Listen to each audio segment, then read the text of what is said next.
Hello. Hello, my name is Gustavo Teis Miles, and I'm going to explain my final report code in Maria assembly, which calculates the average of an n number of inputs. To test this, we're going to test it with 3 inputs, 1, 2, and 3, divided by 3, which is the mean that should give us the result 2. Okay, the first part we're going to explain is the variables. 1 is just a numeric variable. I'm going to restart the code. Okay. 1 is just a numeric variable that assigns the number 1. It's just for operations, and it's the number of inputs.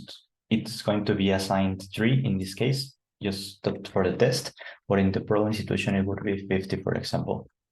Counter, term-sum, sensor value, and temp are just values for memory storage, and term-sum is a variable to sum all the inputs together. Address is a variable to assign the memory space, in which we're going to save all the variables. In this case, we're going to save it in hex 030, which is this space. That means after this space, these all are going to be assigned the inputs, the values of the inputs. Okay, we're going to now run the code. Step 1, this part just assigns the variable counter to n. And as we said before, is the number of inputs we're going to assign, and it's just for operation purposes. The first loop is the term-sum loop. For an average or mean, we need to calculate all the number inputs and then sum them into a variable called term-sum, and which then we're going to divide into all of the values, which we're going to divide in n. So this loop just takes all the inputs and sums them together. And this part is the one that saves into the memory storage in the address we assigned as 30, as we previously established. Okay, we're going to assign the values, which we said were 1, 2, and 3. 1. Then it loops. 2. Loops again. And 3.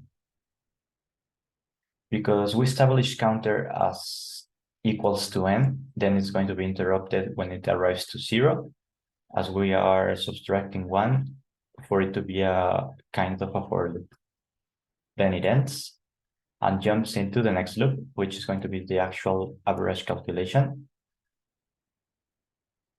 This is going to load some of the terms and then subtract it by n to perform some sort of division.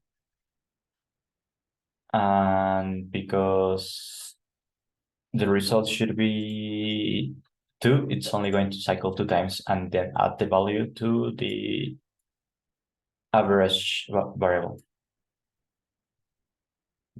Restart loop and restart loop. Then skip count 800 should be tested incorrectly, I mean, and then jumping to print, which ends the code. Outputs the value, as we said, it should be 2. Right here, compared to the calculator 2, and then it's halted, and that's all the program. Now we're going to run it really fast again. Assemble, run. Inputs, for example, 5, 4, 3. Outputs 4. And we're going to test it in the calculator. 5 plus 4 plus 3 equals 4. That's all the code. Thank you.